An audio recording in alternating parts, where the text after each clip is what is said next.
Nakufusani kuti mungapatse malikisa ngati IMCP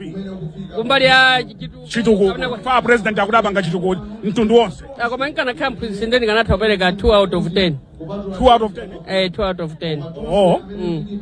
2 out of 10 kuti 2 yo akwanilisa kupereka zituko zimene ma donors anapereka chifukwa boma lili makhali lelesi umathamanga kumpasa nzako jani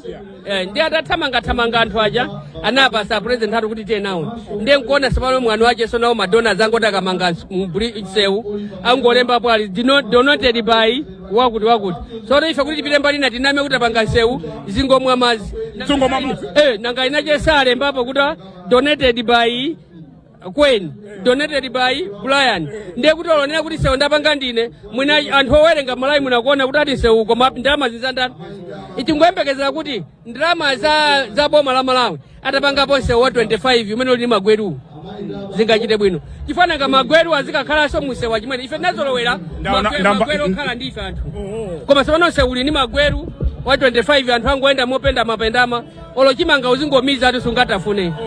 kwa basi ndikufunineni zabwino zonse mukamikirani mwachana kwambiri mukuoneka bwino kwambiri mukakumana mwana wanga Catherine mupase moni kupereka inuyo Catherine nimakunyadira kwambiri mukatiperekeranso moni kwa Kaliati likadalipo banja inu lanu lathangati koma nanu soti mukuendaenda mkazi isakwatiwa kumeneko ndikufunineni zabwino zonse zikomo kwambiri amene ndi Kaliati ndi live wire mpaka 2 pa 10 auti 2 pa 10